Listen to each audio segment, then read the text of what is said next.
getting together to talk about all the things we used to do. The laughs, the passions, the little Sebastians, the pits we fell into. And we're putting it all in a podcast, then we'll send it up into the sky. We're calling it Parks and Recollection. Come on, little podcast, spread your wings and fly. Well, hello. I'm so excited. I'm sorry. This is exciting. It's very exciting. A really good episode today. 94 meetings, Parks and Recollection with me and Alan Yang. This is a good episode, don't you think? Absolutely. Rolo, how you doing today? Great episode. Really enjoyed watching it. You know what this episode reminded me of? It reminds me of an episode we used to do every year on The West Wing called Big Block of Cheese Week. Yeah, absolutely. That was a show we talked about in the writers' room a lot, kind of a comedy version of The West Wing, and Mike was a big fan of Aaron Sorkin, and we talked about that all the time in the writers' room. Should we get into the info of the episode? And we got a lovely guest with us today. Oh, I know, it's just so exciting. I mean, so many surprises. Everybody, you're gonna love this. Here we go. Let's do it. All right, so quick episode details. As Rolo said, this episode is called 94 Meetings, written by Harris Whittles. Directed by Tristram Shapiro. Original air date, April 29th, 2010, episode 21, season 2. And we're very excited. We have an amazing guest today, Susan Yeagley from Reno 911, Curb Your Enthusiasm, and of course, Jessica Wicks. How are you, Susan? I'm great. How are you guys? We are so excited to have you. And with no Southern, I don't think I've ever heard you without your Southern accent that you use for your character. Yeah, that's my acting range is 40-year-old woman with a Southern accent to 50-year-old woman with a Southern accent. Yeah, that's my sweet jam right true there. True chameleon. It's like Jared Leto. It's like transformational. I'm Meryl Streep, you guys. I am. Susan, you want to read this quick blurb for us, a summary of the episode? Just a couple sentences? Here we go. Leslie goes all out to save a gazebo at a mansion on the historical register from being destroyed, while April gets in trouble with Ron when she accidentally schedules 93 meetings for him on the same day, y'all. Lovely. See, I'm never going to match that. And when I have to read them in the future, I'm never going to match that. That's wonderful. And also keep in mind, she said 93 meetings. We'll get to why it's called 94 meetings in a second. So great to have you, Susan. How are you doing? Everything good? Yeah, everything is great. Yes, I'm the parent of a 15-year-old who does Ron Swanson impersonations. So he's so into this show. And Ron has to be his favorite. I feel like 15-year-old boy is the perfect demo for Ronald Swanson. Yes, because they can get their eyebrow jacked up just like him. So, yeah. I love that you guys are doing a rewatch of the show. So we're going to talk to Susan a lot more. We're going to actually start with this really quick segment called Nope's Notes. I like to spell out notes, K-N-O-T-E-S. And this is just a couple of fast facts about the episode. Rolly, you excited about this? I'm super excited. We open up one of Leslie's colorful Trapper Keepers, hit you with some quick fun facts. So some episodes recorded out of order, but just to let you know, we hear you fans. We want to bring some info to you as soon as possible and as soon as possible in the show. So just really quickly, this is the second episode where Andy pretends to be FBI agent Burt Macklin. Yay, Burt Macklin! Second appearance. Yeah, first episode, obviously, Greg Bacchitis. This is Susan, our guest, second appearance on Parks. Do you know what the first appearance was, Rollo? Let me think. I'm going to guess it was, beauty pageant. Beauty pageant, that's right. Because it's mentioned. She actually mentions it. I haven't seen you, Leslie, since the beauty pageant, where Leslie was a stick-in-the-mud judge, I believe. That's right. And this is and the last Nope's note here. This is the first appearance of April's parents, Larry and Rita Ludgate, and her sister, Natalie Ludgate. So that's some quick facts to hit you with. Nope's notes. Now, Alan, is it also the only appearance of April Ludgate's? I don't remember a ton of April's family, and I wish there had been more because they're so funny in this episode. They're really funny. It was a funny idea, and I believe we see your sister again. Is that right, Greg? Yeah, we see your sister, and I'm pretty sure we see her parents again at the wedding. Spoiler, they're going to get married. The good spoiler alert for people who are. We won't say who she gets married to. She gets married to Ron. No. So that was Nope's Notes. Let's talk to Susan a little bit and tell us a little bit, what led up to you joining Parks and everything. General chat. Yeah, great question. So I was just called in for one episode, the beauty pageant episode. And I thought, this sounds great. Had a blast, got called back for another one, and then another one. So it sort of snowballed. When you come into a show like Parks and it's an ensemble that's been together for a while and working on it, do you find that that's the good news or that's the bad news? In other words, it's the good news because they know what they're doing and it's kind of set and everybody's in their rhythm and you can figure out where you fit in? Or is it like, holy shit, this is really these people are so dialed in, and I got to, do you know what I'm saying? I know exactly what you're saying, because I felt that way on Friends going in when Friends was, season 4 or 5, and they're in their sweet jam, and they're on every cover of every magazine, and so that was where I was so nervous. I wrote my lines on sweet and low packets at the coffee house and on equal packets, and just kept looking at the sugar bowl because I was really nervous. But because that was a sitcom situation, but with single cam, there's something about Parks. I felt very relaxed. Always being a journeyman actor, I'm just grateful to be working. I was really happy to have the job, and everybody was so kind. I loved that it had the improv openness too. So, it was definitely more chill than most shows I've ever done as a guest star. Everybody was just relaxed, and it had a folksiness to it. It really, it's only been the past couple of years where it took off, this fever, where all the kids my son's age are watching it and quoting it. And it's quite extraordinary to watch. That's awesome. And I like to think that it was just a good vibe set, Great vibe set. It's just chill. like a good vibe set. And I think that goes a long way. I really try to do that on all the shows that I work on. It's just like, no yelling and screaming. Comedy doesn't live best when people are just really, really nervous or tense. So yeah. And did you get your start in comedy and improv, or how did you go about getting into acting? Yeah, I got my start. I graduated from college and went to see a show with the Groundlings and fell head over heels in love with the Groundlings and joined that company and took classes there and performed there. And then from that, got an agent and started working. So that's really I cut my teeth in improv and sketch comedy. We can tell. Do you have a very funny household? I mean, it's two very funny people. Is your son funny? It's like, our son is the funniest one. Oh, there you go. Really? It could have gone either way. Because you want to rebel against your parents. You got two comedian parents. Like, I'm going to be serious. I'm going to have an emo band. Yeah, exactly. Like, I'm going to be an accountant, or like I'm going to make a band or something. Yeah, that's the thing is we thought, of course we're going to love whatever we have, but I really hope he's not real serious, because it would be really hard to be with someone who doesn't laugh. But luckily he's a nutball, just a nutball.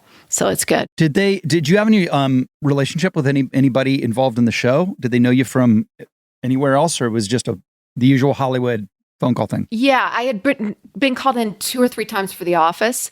So I don't know if it was a Greg connection or if it was a casting director connection, but somehow the beauty pageant thing landed in my lap, gratefully. And I have to say, I loved a Naomi Wolf reference. Yes! I loved the beauty myth was in there. That made me really happy because I read that book in school. So I was really excited that that was in that script. Sitting in that auditorium and watching the girl not twirl the baton, but just hold it. So great. And I loved that you guys allowed me to improvise. They asked what my special skill was back in 1993 when I won Miss Pawnee. And I just blurted out, I packed a suitcase. That's actually an awesome joke. I remember that joke. It's a great joke. Because in the 1950s, it was a real special talent that someone actually came out on stage in the 1950s at a beauty pageant. Because I asked someone about this who used to be in pageants, and the lady threw a suitcase out and started packing it, her panties in triangles and her blouses and her socks, and showed how to pack an economical suitcase for travel.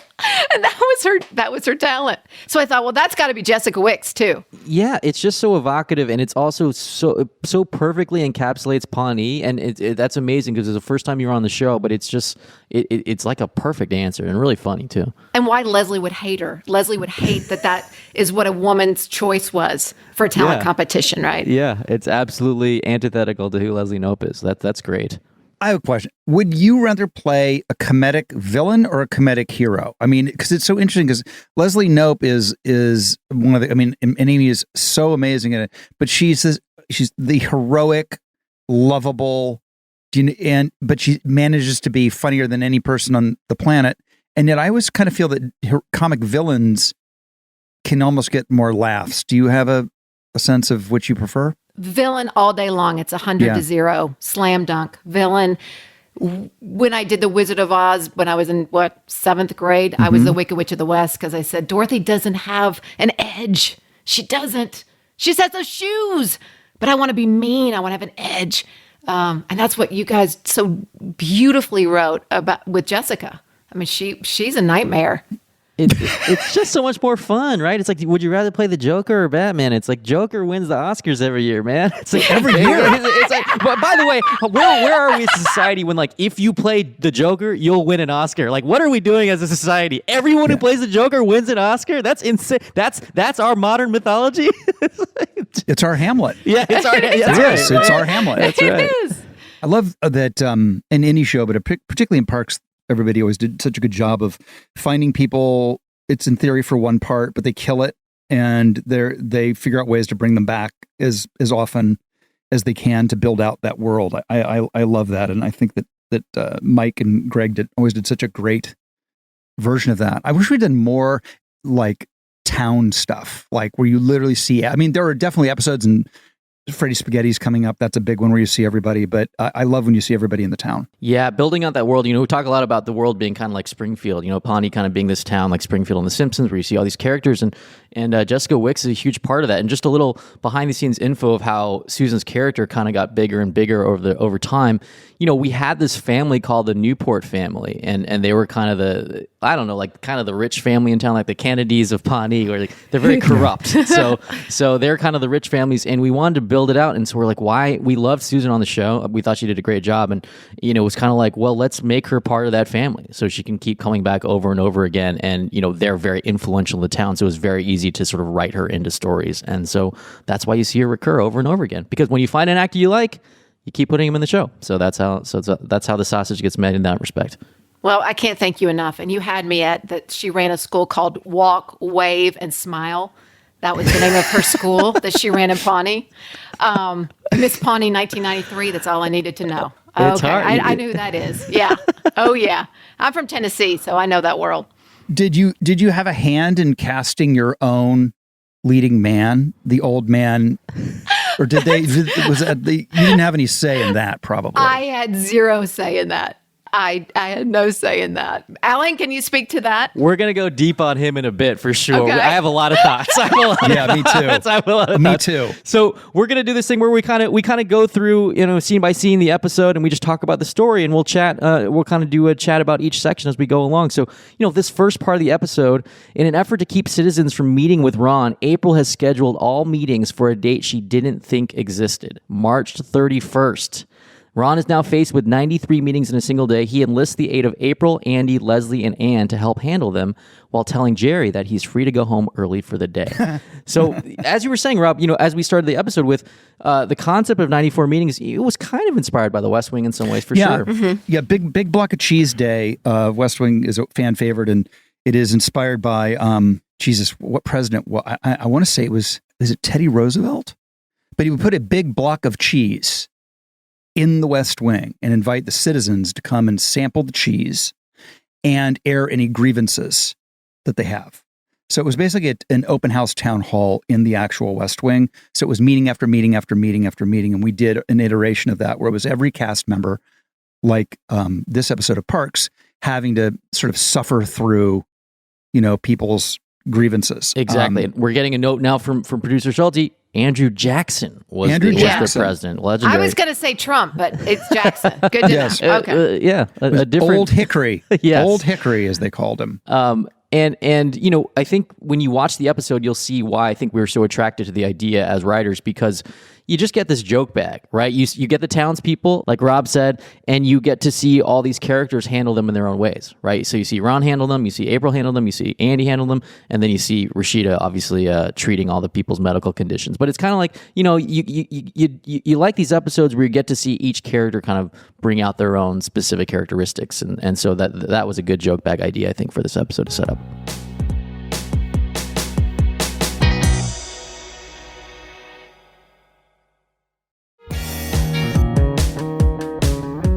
This is a very exciting moment in the history of this podcast because I'm going to take a crack at a synopsis. Please do. Okay, so this is, I mean, the pressure's huge. Later, Leslie learns a historic town monument, the Turnbill Mansion, is to be altered by its renter. Hello, the former Miss Pawnee beauty pageant winner, Jessica Wicks. Leslie and Tom meet her at the mansion, where Jessica is planning a birthday party for her extremely old husband, the wealthy Nick Newport Sr., played by Christopher Murray, previously seen in the episode Sweetums. Leslie's shocked that Jessica has already altered the mansion, like putting in nude portraits of herself and her husband and painting the original hardwood floors black. Not the hardwood floors, but her outrage skyrockets when Jessica reveals her plan to demolish the old gazebo. And it's important to note that the gazebo held an important historical meeting where a Pawnee white woman and a Native American man were married. Of course, when the townspeople found out, there was a bloodbath. This has my single favorite sight gag in the history of the show, with Leslie chaining herself Oh, yes. to the gate to prevent the bulldozer from coming in. It's absolutely so dumb and absolutely genius. We got to talk about this other side gag too, which is the nude portraits of you. Like, did you know about this? Like, did you know about this? Well, they called me in and said the art department would like to meet with you. And I said, great. And I think I went in maybe an hour or two before call time. You know, I had on jeans and a flannel shirt when they did that. So there was they were just, they were guessing. I said, just make it flattering. And I just turned kind of halfway sideways like that. So, and they drew me and they put it up. And I love that they did my husband in a wheelchair. I've never seen a nude picture of a man in a wheelchair before. So kudos to the art department. Did you ask for your own portrait? I would have said, can I please have it when it's done? Guys, Christmas is coming early for you today. Okay. Oh my God. No way. Oh, no my. way. There it For is. those of you not watching the feed, she has the portrait of her own nude portrait behind her, and she just tilted the camera to reveal that there it it's is. in your house. That has gone to 3 homes. It has been through storage. It has been in the garage. It's been bubble wrapped, but it is here. And I got it out of the garage for today. I'm so happy. How does your 15-year-old son feel? I'm sure he's a big fan of it. Yeah, that's the thing. That's bubble wrapped and hid in the garage next to the ping pong table because I don't want him or his friends to see it. And Kev said to me, my husband said, "Do you want to just take a photo of it before we move, and that way we don't have to move it because it's 6 feet." I said, well, 6 feet. It is 6 feet. And he said, you can take a photo and we can enjoy things. That's our new cleaning out clutter thing. Let's take a photo of the baby crib. We don't need to take the crib. I said, you know what? For some reason, when I'm 95 and living in New York, I would love this in my bathroom. So I need to keep it. Yes. So it made the cut, and here it is. And and when Parks wrapped, the art department called me and said, look, we have this naked picture of you laying around. And what would you like? Would you like it? I said, okay, sure, I'll take it. So Did you take the picture of your naked 85-year-old husband in a wheelchair as well? not at all. Not at all. Very considerate of the props department. Also, like Gabe Pereira, who we had on as guest, like she's always thinking about that stuff. So that's awesome that you have it. Also, for those of you who don't know, Susan is married to the very talented comedic actor Kevin Nealon, and it's very funny to imagine him discussing this portrait with you over and over again with every move. Every move. Over and over again. But I'm so glad you have it. I mean, it's I mean, that to me smacks of this whole joke run. I mean, it reminds me of stuff that Dan Gore used to pitch. He always was obsessed with pitching, like older people jokes, for lack of a better word. And so it makes me feel like he pitched this stuff. But who knows? But it really feels like he's one of the writers on the show. Yeah, I think this, we'll always take Kevin's Hans and Franz stuff with us no matter where we go. And we're going to take this Jessica Wicks. So that's just how it is, guys. That's Absolutely. Good. Yeah. And I'm seeing now these portraits did come back in season 5. So Yeah, the they props did. department held on to them for 3 more seasons. And they appear in the correspondence lunch in Ben Wyatt's new office at the Sweetums Foundation charity office. So It is amazing, for folks who haven't ever been on a movie set or a TV set, to think about every single thing you see is a prop. Every glass, every paper clip, every picture, everything, and it has to be saved. Because, I mean, it's kind of like a hoarder's. You'd have to have like a little bit of hoarder in you to be a great prop person. You have to be. Yeah, you go. They have a truck with like everything in you could ever think of on it. Like it's like I need I need fishing pole. Yes, Got I need a deck of Uno cards. It's like I got it. It's like what? This is insane. Yeah, like I need a turquoise wedding ring at 3:00. Yeah, I got it. Yeah. Like, it's just in your truck. It's so fascinating. So did you get to know? I mean, you were on Parks several times. You start to get to know the cast better, and did you enjoy yourself? I hope. I loved it. I was so impressed with Amy. But most of my scenes, I didn't have any scenes with Rob, unfortunately. But with Amy, I mean, she's a Jedi. She was incredible. She was pregnant and talking to the director, and then going upstairs and helping to write the next season's episode. And then they'd give her 2 pages of dialogue. She had to learn in 20 minutes. I mean, I was watching her. She was an astronaut. It was she was incredible.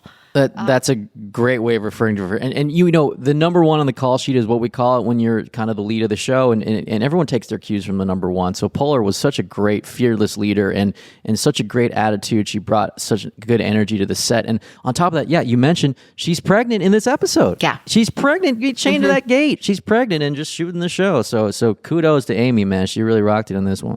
Yeah, she was fantastic. I learned so much from her. What did you learn from Christopher Murray, your 85-year-old man in a wheelchair? What lessons did you impart? Do you know that was age? They aged him, right? He was young. Oh, I know. I know. So that's why we wanted to get it. We saved it till now. But if you watch this episode, we got high def now. We got like the dude is like 50. He's like we aged. Well, I don't know why we did that. Why did we do that? Why didn't we just cast someone who's actually 80? I don't know. So I did think it at the time I looked at him. I thought, oh my gosh, he's maybe 2 years younger than I am. But he was in the aging makeup. I wasn't quite clear if that was part of the joke, was to do that. Right. There was eyeliner in their cheeks, in his cheeks. I could see black eyeliner and gray eyeliner just to make him look hollowed out. Oh man. And my favorite was that I thought at the end, the very last time you see him, I thought, oh, he's dead. I thought I thought there was going to be a joke where he died at his own party because a lot of times he didn't even move. He made me laugh. He was really funny. Really funny. Yes, I'm sure it was discussed. Certainly, yes, Biscuit. I believe a lot of the episode was built around the joke Biscuit when he says that. All right, let's move on with a little bit of the synopsis. Meanwhile, Ron and the rest of the Parks Department trudge on with the meetings. April acts as uninterested as possible. Andy makes promises to people against Ron's wishes, and Anne provides several medical consults.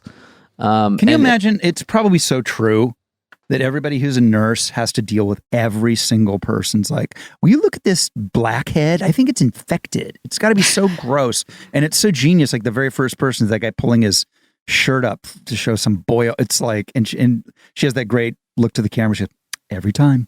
Mm-hmm. Super funny. Yeah. And it really, like, watching this made me remember just being in the writer's room and just, it's basically a joke bag. You're pitching jokes for all these characters and how they all handle this situation. And so, it's I don't know. It's just really fun. It just reminded me of all the different writers pitching for all their favorite characters. I don't know. Greg, do you remember this stuff? I remember us talking about the fact that very quickly this idea activates everybody, right? Yeah. And that's the other thing, that it's a great setup, but with one line from Ron saying, you're going to help me do meetings, we didn't have to over-explain anything, and everybody got to be the best version of their comedy character. And it dealt with the Anne of it all that we had sometimes, right? Which was like, well, why is Anne here? And it was actually, she's becoming more of a family member to these people than just a person in the town. And so she's like, gets to be there, gets to help out, but can't escape the nurse part of it all, which I think is so smart. Yeah, it's funny how in the life of a TV series, really, really smart people will create a world and then realize that they've boxed themselves into a really problematic issue. The fact that Ann Perkins is a nurse, and the truth is nobody really gives a shit. They don't want to go to the hospital with Ann Perkins. They don't. No. And we built, and yet we budgeted and had to build a whole hospital set for Ann Perkins because she's a nurse. And it's like, you wish you had that do-over when you were figuring stuff out. And I think that you're lucky if you're on a show where you only have one of those issues where you go, why did we make that person in the space station? We didn't need to do that or whatever. But because it's so funny how quickly we really pivot away from Ann like doing an episode of ER in the middle of Parks and Recreation. Let's not talk about her job. Let's just have her sitting in the Parks Department reading a newspaper, always. Yes. Just visiting. Just hanging out, seeing her friend. And at the end of the day, everybody goes to such pains. It's like, well, why does she do it? It's like, no one cares. No one cares. Just put Ann there. No one's going to go, I thought she was a nurse. She should be a thought. Nobody cares. It's like they love Ann Perkins. They want her to be funny and they want her to be on the show. And the show takes place in the Parks Department. And that's why she's there. End of subject. Yeah, Susan, in your rewatches with your son, he's never like, but what is Ann's job? He's like, no, he's Not just at all. laughing. Not at all. But he said, hey, what should I do about that freckle on my forehead, you know?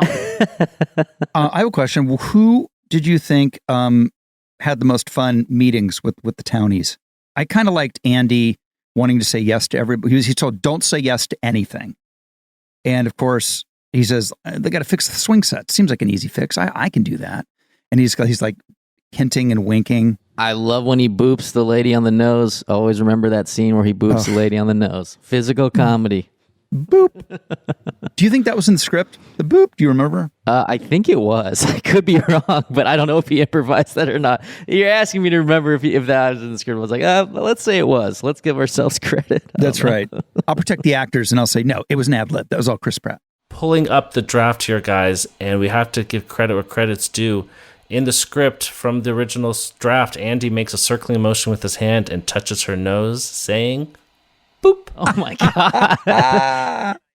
By the way, how was my first crack at this synopsis? It's great. You want to handle this next chunk? There's a next chunk. It's your favorite part of the episode. Go ahead and read that, Rob. In an effort to thwart the demolition, Leslie chains herself to the front gate. Oh my God. It's just, I mean, we'll talk about it. It's amazing. But she messes up. The gate doesn't open from the middle.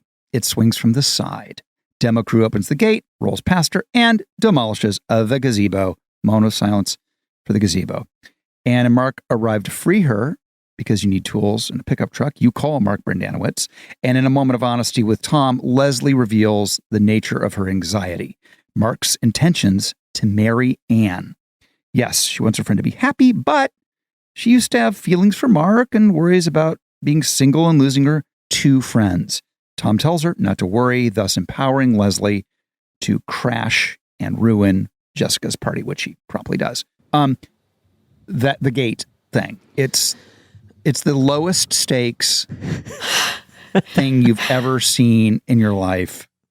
And I think Aziz's character literally says it never gets old. It never gets old, and he hits it over and over again. Yeah, and this is one of those moments where I actually feel like I remember us talking about, we built a lot of the episode around this stunt, because it was like a physical, set piece that you really build the episode around. And I want to say it was some combination of Mike and Dan Gore who really came up with this stuff and were like, oh, wouldn't it be funny? We talked about a lot about, historical preservation and how Leslie would be so obsessed with that. And wouldn't it be funny if she strapped herself to something, but it didn't work? And then this whole idea where the gate swings sideways came about. And Amy was game to do it, man. She was game to do it over and over again. Susan, were you there at all? Did you see any of this? I was there, but not for that scene. So I was there that was in Pasadena where we shot the mansion. I was going to ask you where that mansion was. Yeah. That mansion is such a weird looking, it's like a Tudor. It's so bizarre. It was a dark Tudor Pasadena fortress. Yes, actual fortress. Mm-hmm. This is also a big appearance of the murals in I don't think you can put those murals on TV today. And shout out to Allison Becker, who's also in this episode. She plays Shauna Malway-Tweep. We had a lot of fun as writers imagining that Leslie would always talk to reporters in headline form. So there's that joke where she says, gazebo, more like a zoinkspo. She may be a former beauty queen, but today she's the king of destroying history. It's like, we wrote so many of those. It's like someone talking like a 1920s, like paper boy, basically. And I think, I remember Rachel Axler, one of the writers, and Aisha Muhar loved writing these. And we wrote probably way too many. And I think she kept doing that over time. So this is kind of one of the first appearances of this. I'm going to show my age here, but none of you are old enough to remember when Variety, we have in show business, there's sort of like the New York Times of show business. The paper is called Variety, and its headlines used to be literally like that. It'd be like, Alan Yang ankles staff of Parks and Rec to whatever it was. The word ankles was always in there, which made Ankles me is in laugh. everything. Rob, there's a publication called The Ankler now. It's like a newsletter or something. I've been approached to subscribe to it at some point. So I love those terminologies. Variety would also use like tyro, whatever that means. All these like antiquated terms, but yeah, ankles project means like you leave it, right? Is that what it is? They used to have a column literally devoted only to people's travel plans, which used to make me laugh. It would be like, I don't know, Ted Sarandos winging in from Gotham. Winging in from... That's pretty good. That's pretty good. I think we should really actively bring back ankles, for God's sake. Ankles. Bring back ankles and old school... Yeah. Old school like Bowery Boys type lingo for headlines. Yeah, your story's like Day Old Fish. I just won't buy it. Yeah, exactly. Feels like we should do this. The three of us should start this publication. I think we should. Man. Okay, so this is another really fun part of the episode. We got to get to this part. Mm-hmm. It's near the end. Back in the Parks Department, the meetings have concluded, and Ron berates April for causing this mess in the first place. So April arranges her own meeting. This is the titular 94th meeting, and announces she's quitting. Andy finds out and convinces Ron to keep April, thus revealing a little more of his admiration for her. Ron heads to April's house to bring her back and discovers her incredibly welcoming and nice parents, and that her nickname is Zuzu. Despite April's embarrassment over her normal family, Ron convinces April to stay, and April reveals that she knows Ron is Duke Silver. The two exchange a look, and it's clear they agree to keep each other's secrets. That's a great moment. It's really a great moment. It's really sweet, and you really buy the kinship between these two characters. They're really they're soulmates in some ways. And we all know where the reference from Zuzu is, right? We all know what that is an homage to. Please enlighten the audience. It is from It's a Wonderful Life. It is Zuzu's Petals. Am I pretty sure? Somebody tell me. That is correct, Rob. That is correct. Correct. Yay! That's good. I love the casting of April's sister being even more downtrodden and dark than April. Like a traditional sitcom would never go in that lane. They would have someone perky be the sister, right? This was such a funny way to go to have her so dark. I loved it. And little fun fact, behind the scenes fact, Aubrey herself, the Aubrey Plaza, who plays April, is the eldest of three daughters, and one of her younger sisters is named Natalie. So we named it after her actual younger sister. So that's kind of cool. And the good casting too. She looks like Aubrey, and it's great. Now, can we talk about real quick about one of the weirdest moments in the show, which is that when Ron Swanson shows up at the Ludgate's house, they tell him it's a non-shoes household. You shouldn't wear shoes inside. He promptly takes his shoes off and then is holding his shoes in his hands throughout the rest of the scenes there. And it's one of the weirdest things that we just, this is one of the, so basically that was not in the script. And this is one of those moments where Mike Schur, the showrunner, cannot be in three places at once. He cannot edit the show, write the show, and also be on set. So, obviously we have the director of the episode and the writer of the episode is generally there. So this is one of the moments when he got this back in the edit, and he's like, "Why is Ron holding his shoes the whole time?" And he was just so confused. And so Harris Whittles, the late great, wonderful writer, was like, "I didn't know." He just chose to do that. And so we're like, "Harris, it's so weird." And Harris was like, "Well, I don't know, man." And Harris, God bless him, probably had smoked some weed or something, and was very, very, very, on set was sometimes not the most attentive writer. So he may have not, for all we know, he didn't even see the scene. But yeah, it's one of the, every time I see it, I laugh. Well, my favorite thing is that's the hill that Mike Schur wants to die on in terms of what's weird in the show. Yeah, that's true. He was appalled. He was like, "Why is he holding his shoes?" That's true. There's a million weirder things in every scene. I'm just tickled that Ron shows up at her house, because what boss in 2022 is going to show up at your house that breaks so many ethical H&R stuff? I mean, it's just hilarious he shows up. A really caring boss. Yeah. Well, next in the synopsis on this episode, her first day back, April scares off a citizen wanting to meet with Ron by scheduling truly absurd meeting dates and times, such as June 50th on the 1/10 of March-tember. Ron gives her an approving smile while nodding from watching from his office, and all is well in Pawnee again. It's a sweet episode.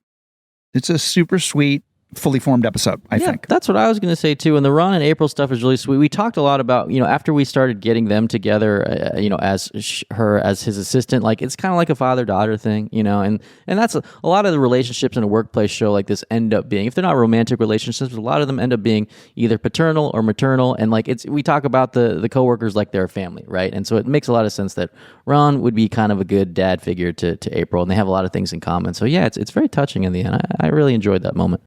All right, we're going to wrap up with a couple tiny little segments here. We got an oops moment. Our oops moment for this one, Kona Gallagher of TV Squad criticized the fact that a historic building could so easily be damaged and demolished, which he called unrealistic. Well, you know what, Kona? It's not a documentary. That's right. we gotta have something happen to the thing. An additional one is the historic Turnbill Mansion is supposed to date from the early days of 1816. However, the house was built in the Tudor Revival architectural style that was not popular in the United States until the beginning of the 20th century. The home used in the show is in Pasadena, like we said, and built in 1916. We just whiffed that. Clearly, that whole thing is a whiff. I mean, you know what? Burn the episode. Get it off of Peacock. Burn the episode. It can't air. It's totally historically inaccurate. Don't let your son watch this one. So what? And Alan, what is your this episode's MVP, most valuable Pawneean? Well, you're going to know my answer, which is the moment where Ron Swanson is holding his shoes, because it makes me remember the writer's room. It just makes me think of Harrison, and I miss that guy. So I love that moment. I mean, MVP, it might be the biscuit. It might be the biscuit that's fed to Nick Sr. Biscuit. Yes, I think the biscuit has its own blood supply. I agree. The biscuit is amazing. Don't they say his blood isn't working? That's right. She says that. Yeah, Susan has that joke. So Jessica Wicks, I met my husband at the hospital when I was doing a ribbon cutting, and he was there because his blood don't work. His blood don't work. So I gotta his say, blood don't work. First runner-up MVP for me is you, Jessica Wicks. Great job in the episode. Really, that's enjoyed so sweet. Thank you so much. And Thanks. of course the painting. The painting. I can't believe you had the painting. I love that, man. I love that.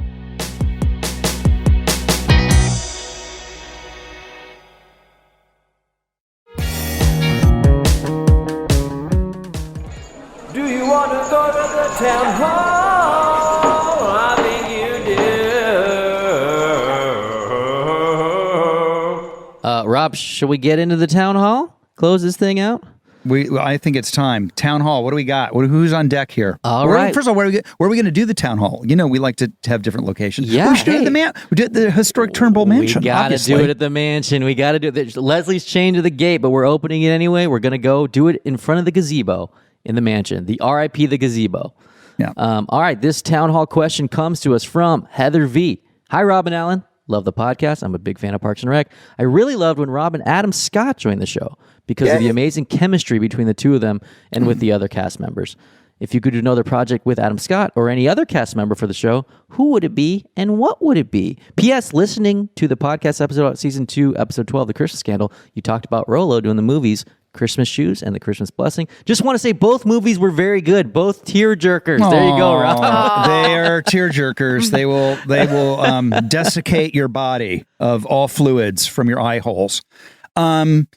I would say I love everybody on the show I would work with a billion times over. Adam Scott is just a particular level of deliciousness, though. I mean, no one. What is the thing that I always tell Adam that I love so much about? Oh, Adam's good Lord. Yes, is the single greatest. Why is it? It's so amazing.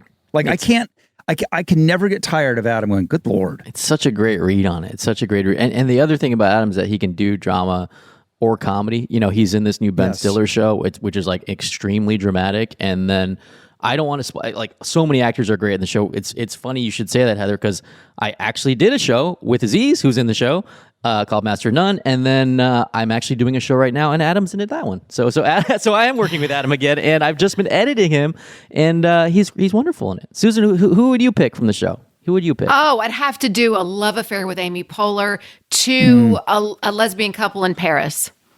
Ooh. Get I on it. picture you Get on guys it. Yeah, right? on the Seine with those boats with all the lights on them that go by all the lights. time. And I think we like- solve crimes, you guys. I do. Oh my God, I think that sounds solve- great. That's a very imaginative answer. I think the title is "Crime Solving Lesbians on the Seine." There you go. There you go. And It's kind of says what it is. Are you a writer? Because you should just write that show. I know. That's I would go wonderful. see that. I would go see that show. Yeah, hell yeah. Well, thank you for coming and visiting us here on our little Parks and Recollectionville. And please give Thank Kevin, you. who I adore so deeply, a big smoocheroon for I me. will. You? He adores you and sends his love. He's the absolute funniest human and nicest man. And tallest. He's always shockingly tall. He continues to get taller, I think. See, he said he's 6'4", but I measured him when he was sleeping, and he's 6'5". There you go. He's growing by the He's day. growing. I'm sorry. Yes, He doesn't know me at all, but you can kiss him for me too. I will. One kiss from Rob, one kiss from me. You're always so busy. Like you said, I mean, there's nothing, but I love like actors who just are actors and they're always doing something. You're like on the sort of Mount Rushmore of that. I'm sure you've got 17 things you're doing now. Tell me what you're up to. Well, thank you for asking. The thing that I'm so excited about, I feel absolutely giddy about, is this passion project I'm doing with two of my friends. It is going to be a podcast about money, because growing up as a little girl, I never learned about money, and I've always been fascinated about it. I'd be on the set and I'd be like, what is that stock doing? What's Lululemon doing? What's Tesla doing? What about real estate? So Jill Lederman, who was the EP of the Jimmy Kimmel Show for 14 years and also worked with David Letterman and Jon Stewart, she and I and Galia Guichon, who is a Wall Street whiz, have joined forces, and here's our little flyer. Oh my gosh, And look at you. We are called the Fiscal Firecrackers, and this is going to be a podcast. And by the time your podcast airs, this one will be out, Fiscal Firecrackers. You can go to it, download it, and we also have a website. So if anybody has any money questions, I just wanted to create a world where people could go and ask any kind of question and be silly, be ridiculous. So I'm the layperson and Galia is the expert. She's the MBA in finance, and people can ask questions, and we just have a really good time. And Galia's the kind of lady that when she was 19, she was putting tons of money in her Roth IRA. When I was 19, I was buying nipple tape, So Yes. this is what we're creating for people. And I'm really so excited about it. I'm sort of like tingly all over because it's just about to come out. And Oh, that's so awesome. it's a big week for us. Yeah. Yeah. Well, I'll be downloading Yeah. ASAP. Fiscal Firecrackers. Fiscal firecrackers is a great Yeah. idea. They should teach that stuff in school. They it's should. crazy. It's crazy they teach calculus. God bless all the calculus teachers out there, but we should really know how to balance your checkbook. Yeah, we're breaking it down and we're making it funny. We're laughing. So I'm just so excited about that. I love it. Well, thank you so much for joining us. It was so fun. Thank you. Thank you to Susan, and thank you to everyone out there for listening. Please subscribe where you get podcasts. Give us a 5-star review on Apple. Thank you to Susan, Schulte, and Greg, and Joanna, and goodbye for Pawnee. See you next week.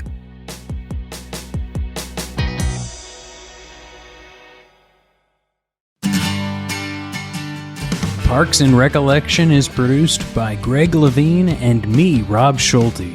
Our coordinating producer is Lisa Berm. The podcast is executive produced by Alan Yang for Alan Yang Productions, Rob Lowe for Low Profile, Jeff Ross, Adam Sachs, and Joanna Solitaroff at Team Coco, and Colin Anderson at Stitcher. Gina Batista, Paula Davis, and Britt Kahn are our talent bookers. The theme song is by Mouse Rat, aka Mark Rivers, with additional tracks composed by John Danik. Thanks for listening, and we'll see you next time on Parks and Recollection.